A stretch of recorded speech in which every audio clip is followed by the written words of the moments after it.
Ողջունում եմ բոլորին, այսօր պատրաստում եմ համեղ հյութեղ շաուրմա։ Անհրաժեշտ բաղադրիչներն են լոլիկ, վարունգ, գլուխսող, կծու պղպեղ, թթու վարունգ։ Այս ամենը կտրատում ենք երկար և բարակ։ Այնուհետև պատրաստում եմ սոուսը։ Սոուսի համար անհրաժեշտ է մայոնեզ, թթվասեր, սամիտ, սխտոր 2 պաճ և աղ և սև պղպեղ։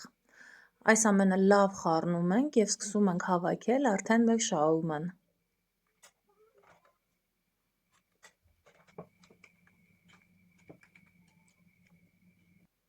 Վերցրել եմ կես լավաշ,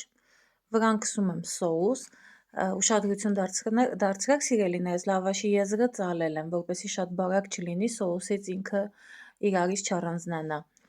Սոուսի վրա ավելացնում եմ սող, պղպեղ, արդեն բաղադրիչները, ինչ որ կտրատել էինք,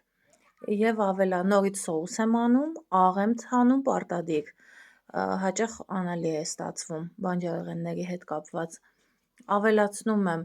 հավի միսը, նախապես տապակած և կարտոֆիլը, դարձյալ նախապես տապակած,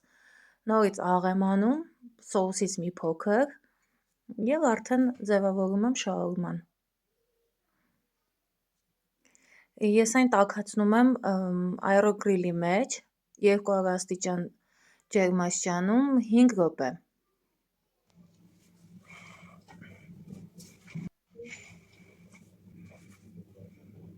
Այսպիսի գեղեցիկ և շատ համեղ տեսք է ստանում։ Տեսեք ներսից տեսքը ինչքան գեղեցիկ և ամենակարևորը շատ համեղ է։